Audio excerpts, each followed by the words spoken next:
मेरी फूफो शादी के 2 महीने बाद बेवा हो गई। मेरी अम्मी फूफो को पसंद नहीं करती थी। वो इन पर आए दिन कोई ना कोई इल्जाम लगा देती थी। एक दिन फूफो की तबीयत खराब हुई तो डॉक्टर ने कहा कि यह हामिला है। अब्बा ने जब ये सुना तो फूफो पर अंधाधुंध तशद्दुद शुरू कर दिया और अगली सुबह फूफो घर छोड़कर चली गई। 10 साल बाद मैं दुबई से वापस आया तो मैंने देखा कि एक औरत रास्ते में मेरी कमीज खींच रही थी। जब मैंने पीछे देखा तो मेरी रूह कांप गई। वो फकीरनी अब्बा बमुश्किल जब्त करते हुए सामने बैठी फूफो को देख रहे थे जो फर्श पर सबकी नजरों में मुजरिम बनी बैठी थी। वो बार बार चादर के कोने से अपने और यही बात कहती कि भाई मुझ पर यकीन करें, मैंने कुछ नहीं किया। भाभी को सिर्फ गलत फहमी हुई है। मैंने ना पहले कभी आपकी इज्जत पर हुर्फ लाने की कोशिश की थी और ना ही अब आपकी इज्जत पर किसी किस्म का हुर्फ आने दिया है। मेरी अम्मी जो अब्बा के सरहाने खड़ी थी फौरन गुस्से से बोली कि झूठ बोलती है ये औरत। मैंने खुद इसको अपनी आंखों से इस चर्सी हामिद के साथ आंखों ही आंखों में बात करते देखा है। इसके बाद कल जब इसे सौदा लेने को भेजा तो ये गली में इसके साथ खड़ी हंस हंसकर बातें भी कर रही थी। ये इल्जाम सुनकर फूफो फिर से रोने लगी और बोली कि भाई मैं आपकी कसम उठा कर कहती हूँ, मुझे मेरे सर पर और इस सफेद चादर की कसम, मैंने कुछ भी गलत नहीं किया है। मेरा किरदार साफ है। खुदारा मेरी बात पर यकीन करें, मुझ पर यह तोहमत ना लगाएं। अब्बा ने जब फूफो की आंखों में आंसू देखे तो शायद वो जरा पिघलने लगे, मगर तभी अम्मी ने ऐसी बात कही जिसे सुनने के बाद सब कुछ बदल कर रह गया। अम्मी फौरन गुस्से से तंजी अंदाज में बोली कि अच्छा हम तोहमत लगा रहे हैं। मुझे तो तुम्हारे करतूत, तुम्हारे भाई और जवान भतीजे को सामने बताते हुए भी शर्म महसूस हो रही है, मगर क्या करूं,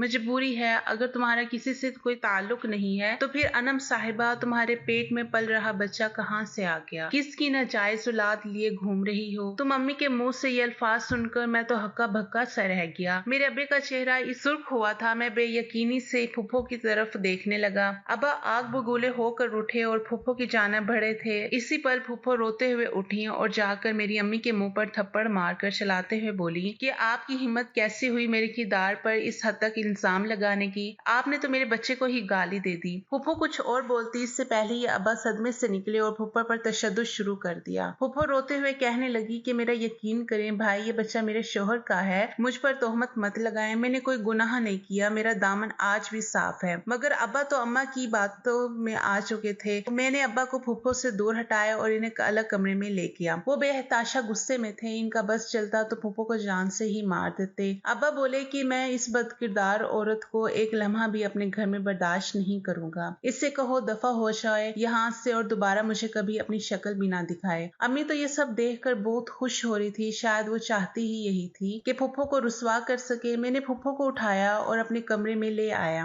वो सिसक सिसक कर रो रही थी। अब्बा ने इनको बहुत मारा था। वो दर्द से कराह रही थी। फूफो ने मेरा हाथ थामे और रोते हुए कहने लगी कि तुम तो वाकिफ हो ना मुझसे बेटा, तुम्हें तो मुझ पर यकीन है ना? मैंने कुछ नहीं किया, मैं पाक दामन हूँ। मगर भाभी ने मुझ पर तोहमत लगाने से पहले एक बार भी ना सोचा। न जाने वो मुझसे इस कदर नफरत क्यों करती हैं। बहरहाल मैं जानता था कि ये भी अम्मी ने जानबूझकर ही किया है। फूफो की तबीयत खराब होने लगी तो मैं इन्हें लेकर हॉस्पिटल चला आया। डॉक्टर इनका चेकअप करने लगे। जब काफी देर हो गई और मैंने डॉक्टर से फूफो के मुतालिक पूछा तो जो बात डॉक्टर ने बताई वो सुनकर मेरे होश उड़ गए। इनका कहना था कि मेरी फूफो तो 10 मिनट पहले ही यहाँ से जा चुकी हैं। मेरे तो होश ही उड़ गए थे। मैं अस्पताल से बाहर निकला और इन्हें हर तरफ ढूंढने लगा। मैं सारा दिन भूखा प्यासा सड़कों पर भटकते हुए इन्हें ढूंढता रहा, मगर वो मुझे कहीं ना मिली। अब्बा ने इनसे जाने को कहा था और अम्मा जितना इन पर जुल्म करती थी शायद वो इसलिए जा चुकी थी। मैं घर वापस आया तो अब्बा ने सरसरी समझ से फूफो के बारे में पूछा। जो कुछ हुआ था मैंने इनको बताया तो अम्मी को तो जैसे मौका मिल गया। फौरन बोली कि भाग गई होगी अपने आशिक के साथ और कहाँ जा सक, किसी का कोई ठिकाना हो तभी तो वो जाता है। अम्मी की बातें अब्बा के दिल पे मज़ीद नफरत भर रही थी, जबकि मैं जानता था कि फूफो पर जो जो इस घर में गुजरती रही है वो कैसे सारी रात बैठकर अपने शोहर को याद करके रोती रहती थी। मेरा दिल बेचैन था। रात के 12 बज चुके थे और न जाने मेरी फूफो कहाँ थी, किस हाल में थी। मैं बेगुनाह पर लगाया गया इल्जाम तो अर्श को भी हिलाकर रख देता है। तोहमत लगाने वालों की तो कोई माफी भी नहीं होती। मेरी आंखों से आंसू बह जा रहे थे। मुझे माजी के मंजर याद आने लगे। मुझे स्कूल से वापसी घर आए हुए अभी 7 घंटे हो चुके थे और इन 7 घंटों में एक बार भी फूफो को जरा सुकून से बैठने का वक्त नहीं मिला था। वो एक काम करके आती तो अम्मी ने दूसरा काम करने का कह देती। यूं लगता था जैसे अम्मी को सारे काम फूफो के आने पर ही याद आते थे। कई माह बाद एक दिन के लिए फूफो हमारे घर हम सब सबसे मिलने आई थी, मगर अम्मी ने फुप्पो के आते ही बहाना बना लिया कि वो शदीद बीमार हैं। घर भी यूं ही गंदा पड़ा था। अब्बा काम पर गए तो फुप्पो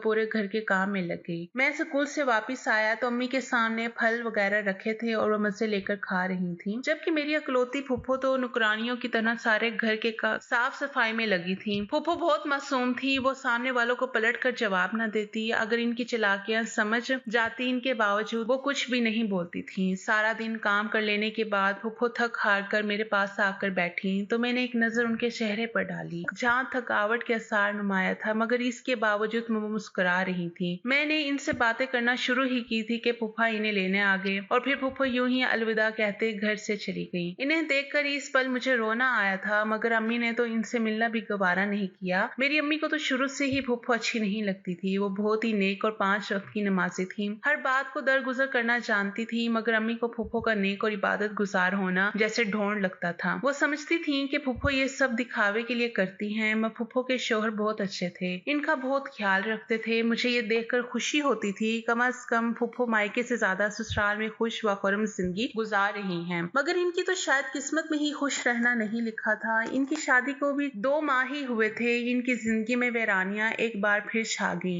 इनकी खुशियां भरी जिंदगी को नजर लग गई। इस रोज हमारा स्कूल में आखिरी दिन था। जब मुझे स्कूल से छुट्टी हुई तो मैंने अपने दोस्तों के साथ पैदल ही घर जाने लगा। आज हमारा 12वीं जमात में आखिरी दिन था और फिर कुछ दिन बाद पेपर शुरू होने वाले थे। हम यूं ही बातों में मशगूल सड़क किनारे चलते जा रहे थे कि तभी एक धमाकेदार आवाज गूंजी। हम आसपास देखने लगे। सामने सड़क पर रिक्शा और कार का एक्सीडेंट हुआ था। मेरा दिल तो इस कदर तेजी से धड़क रहा था गोया बाहर ही आ गिरेगा। कार और रिक्शे वाले तड़प रहे थे। शायद वो जिंदा थे और लोगों से मदद के लिए चीख व पुकार कर रहे थे, मगर आसपास लोगों ने फौरन अपनी जेबों से मोबाइल निकाले और इनकी वीडियोस बनाना शुरू कर दी। मुझे ये मंजर इंतहाई नागवार गुजरा था। मैं और मेरे दोस्त फौरन आगे बढ़े और गाड़ी में फंसे लोगों को बाहर निकालने लगे। हमें ऐसा करता देखकर जब बाकी चंद लोग भी मदद के लिए आगे बढ़े और रेस्क्यू जराये को कॉल करने लगे, मैं तो जज्बा इंसानी के तहत इनकी मदद कर रहा था। मगर तब ही मेरी नजर इस उल्टी हुई कार के नीचे गई। जो मंजर मुझे दिखाई दिया वो देखकर मेरे होश उड़ गए थे। मैं बौखला कर कई कदम पीछे हटा, क्योंकि कार के नीचे खून से लथपथ एक वजूद नजर आ रहा था, जो और कोई नहीं बल्कि मेरे फूफा थे। मैं ये मंजर देखकर सटपटा गया और फौरन बाकी लोगों के साथ अपने फूफा को भी अस्पताल ले गया। वो शायद इस सड़क पर चल रहे थे जब ये हादसा हुआ और खुद भी इसकी जद में आ चुके थे। मुझ में हिम्मत ना थी कि फोन करके घर बताता कि फूफा की यह हालत हो चुकी है। कुछ देर बाद हिम्मत करके मैंने अम्मी को कॉल मिलाई। कितनी ही देर बेल बजती रही, मगर आगे से फोन ना उठाया गया। जब फोन अम्मी ने उठाया तो वो सो रही थी। मैंने बामुश्किल हिम्मत जुटाकर अम्मी को बताया कि फूफा का एक्सीडेंट हो गया है, आप किसी तरह फूफो को लेकर यहाँ आ जाएं। अम्मी ने जब ये सुना तो खामोश हो गई और फिर बोली कि तू किस खुशी में वहाँ चल पड़ा है, जिसका शौहर है वो संभाल लेगी, वापिस आ जाओ घर, अब बिला वजह हम दर्द बनते फिर रहे हो। अम्मी की तबीयत से मैं वाकिफ था, इसलिए फोन बंद कर दिया और सोचा कि फूफो को कॉल मिलाऊं, मगर तभी डॉक्टर बाहर आए और बोले कि फूफा की वफात हो चुकी है। ये सदमा मेरे लिए बहुत बड़ा था। मैं वहीं पर गिर सा गया और हिम्मत करके अब्बा को कॉल मिलाई। कुछ देर बाद वो आए और हम फूफा की लाश को लेकर फूफो के घर पहुंच गए। इस अचानक सी आफत पर फूफो तो सदमे से बेहोश हो चुकी थी।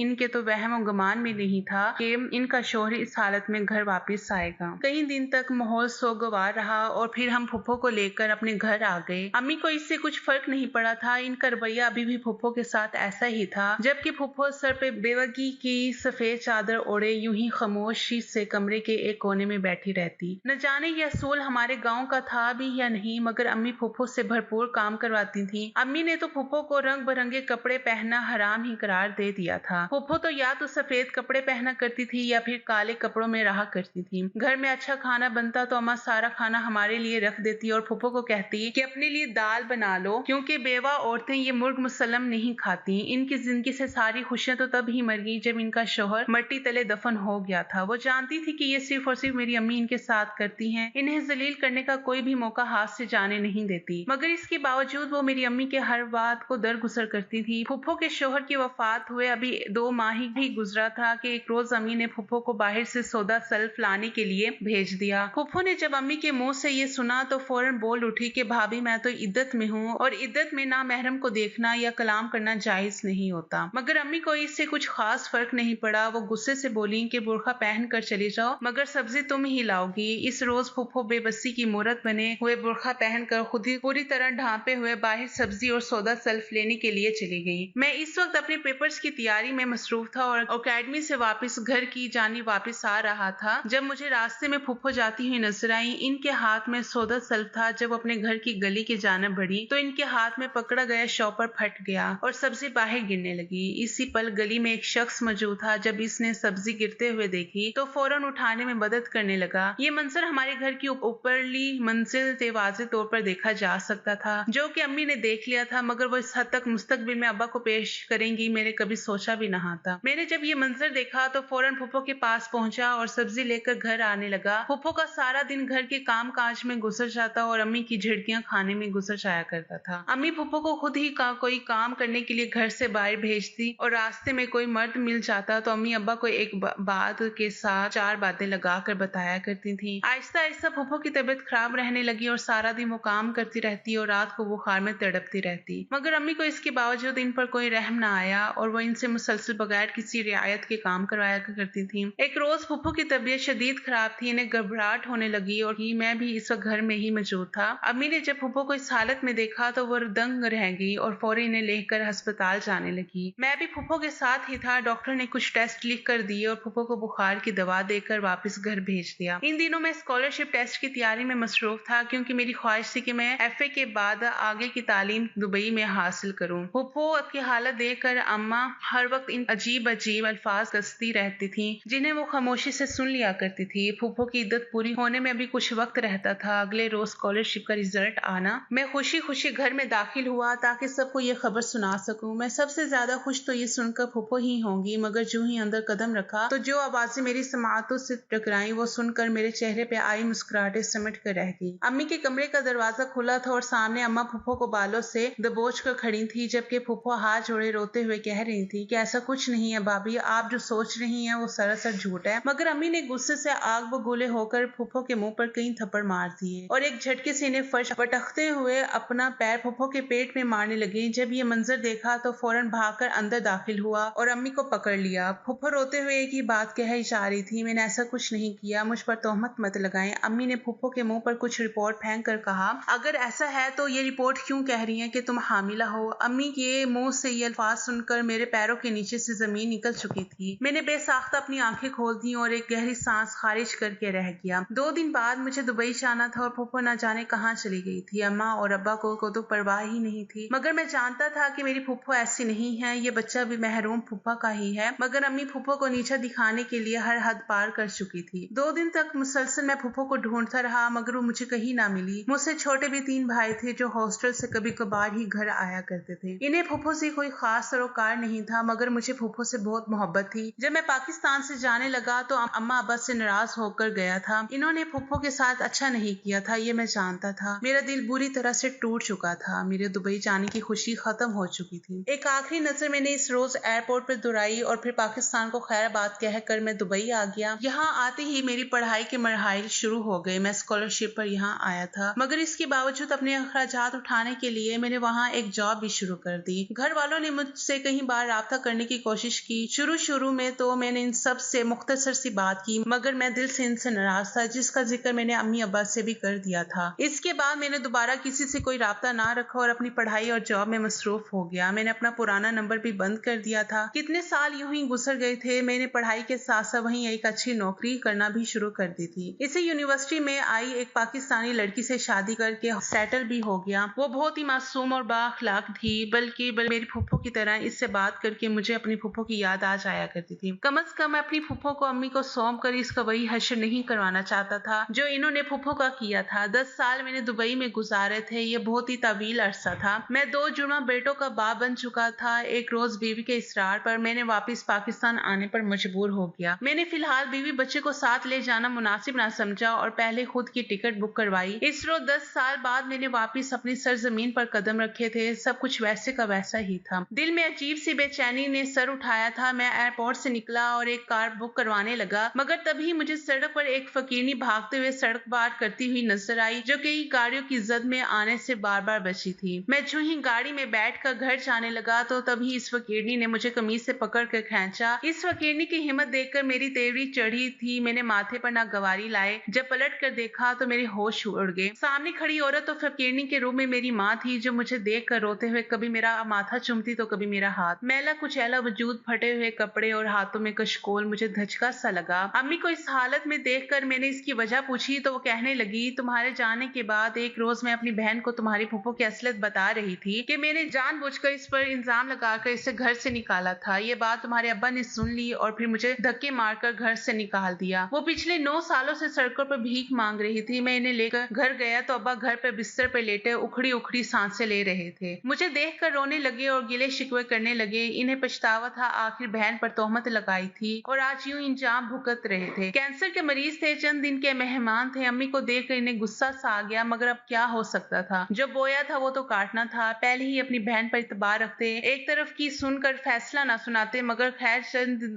रोज बाद अब्बा की वफात हो गई और अम्मी भी पागलों जैसी बड़बड़ाती रही। सब बहन भाई दूसरे शहरों में शादियां करके जिंदगी गुजार रहे थे। कोई भी अम्मी के साथ रहना नहीं चाहता था। अम्मी का कहना था, मरने से पहले फुफ्फो से माफी मांगनी है। अगर मर गई तो मेरी तरफ से तुम माफी मांग लेना। यहाँ आकर मैं अलग ही डिप्रेशन का शिकार हो चुका था। अम्मी भी कुछ अरसे बाद मर गई और जब मैं वापस दुबई जाने लगा, मुझे सड़क पर बेकारी बच्चों में खाना बांटती हुई फहलाई मरकज की एहलकार नजर आई, जिनमें कुछ खवातीन भी थी। मैं जिनके पास गया तो तभी इनमें से एक औरत को देखकर मैं साकित रह गया। वो तो मेरी फुफ्फो थी। आज उनका बेटा 10 साल का हो गया था और वह हर सालगिरह पर गरीब बच्चों में खाना बांटती थी। मुझे देखकर इनकी आंखों में हैरत और खुशी से आंसू आ गए। यहाँ से जाने के बाद वो यतीम खाने में चली गई थी और वहीं से इनकी जिंदगी की एक नई शुरुआत हुई। इन्होंने तालीम जारी रखी और फिर इसी यतीम खाने में बतौर इंचार्ज गरीब और लावारिस बच्चे बच्चियों की देखभाल करने लगी। आज वे खुद मुख्तियार औरत थी और अपने बल बोते पर थी। मुझे इन पर फख्र था। अम्मी अब्बा की सुनकर इन्होंने हमेशा की तरह दरगुजर करके माफ कर दिया। वो अपने बच्चे के साथ खुश व खरम थी। अपना घर था और हर आसाइशी चीज मौजूद थी। इन्हें खुश देखकर मेरी आंखों में खुशी से आंसू आ गए और फिर मैं वापस बीवी बच्चों के पास दुबई लौट आया। वीडियो अगर पसंद आए तो लाइक और शेयर जरूर कीजिएगा और हमारे चैनल को जरूर सब्सक्राइब कीजिएगा ताकि हर आने वाली नई वीडियो को नोटिफिकेशन बर वक्त आपको मिलता रहे। शुक्रिया।